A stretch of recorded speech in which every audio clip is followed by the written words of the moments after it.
You know, in some of the world's greatest stories, there is a single moment that changes everything. It's like a hinge on a giant door. And in the Bhagavad Gita, this is that moment, the exact point where a war between nations becomes a war inside a single human heart. So let's set the scene. The conch shells have already been blown. The call to battle is hanging in the air. On the field of Kurukshetra, literally millions of soldiers are standing ready to fight. The tension is just palpable. And right in the middle of it all is our hero, the great warrior Arjuna. He turns to his charioteer, who, just happens to be Lord Krishna, and he gives a command. He just wants a better look, size up the enemy, see who he's about to face. A totally normal move for a general before a massive battle. But what he sees next is going to change everything. tatrāpaśyat sthitān pārthaḥ pitṛn atha pitāmahān ācāryān mātulān bhrātṛn putrān pautrān sakhīṁs tathā śvaśurān suhṛdaś caiva senayor ubhayor api. Okay, so let's listen to that one more time, broken down so we can really follow along with what's happening. tatrāpaśyat sthitān pārthaḥ pitṛn atha pitāmahān ācāryān mātulān bhrāttān putrān sakhīṁs tathā śvaśurān suhṛdaś caiva senayor ubhayor api. So what does he actually see? It's not a faceless army of opponents. Not at all. He sees his fathers, his grandfathers, like the great Bhishma. He sees his teachers, like Drona. He sees uncles, brothers, sons, grandsons, friends. In an instant, this faceless enemy army just dissolves into what feels like a really tragic family reunion. And then, here it is. Here's the gut punch. He sees these people, the people he loves, not just in the enemy ranks. He sees them on his side too.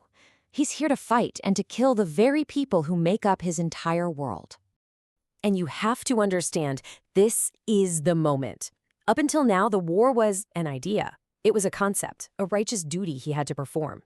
But right here, in this verse, it stops being a concept and becomes devastatingly, painfully real. The brilliant philosopher Shankaracharya, in his commentary on the Gita, has a specific word for what happens here. He calls it moha. Now, this isn't just love. It's that powerful emotional pull of our personal relationships, the kind that can totally cloud our judgment and make us forget what we're supposed to do. And what Shankaracharya lays out is this fascinating psychological chain reaction. First, there's recognition. He's not seeing an army anymore. He's seeing people he knows. That recognition immediately triggers attachment, that moha. And that attachment plants the seed for the deep grief, or vishada, that's about to completely paralyze him. His knowledge of his duty gets totally eclipsed by this wave of emotion. And it's so important to get this right. This isn't Arjuna failing. It's not a moral lapse. What Shankaracharya is saying is that this is a deeply human process. It's not that his brain forgot his duty. It's that his heart remembered his family first, and his heart was just screaming louder. So all of this just begs the question that's really at the center of the whole Gita. Where is the real battle happening? Because it's obviously not just about the physical battlefield with all the chariots and weapons and armor. The real fight is happening inside Arjuna's own mind.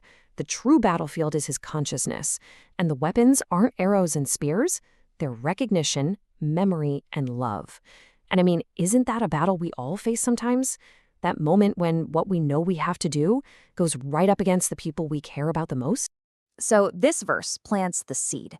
A simple act of recognition starts it all. But in the very next verse, we're going to watch that little seed of sorrow gloom into a full-blown crisis, one that threatens to stop the entire war before it even starts.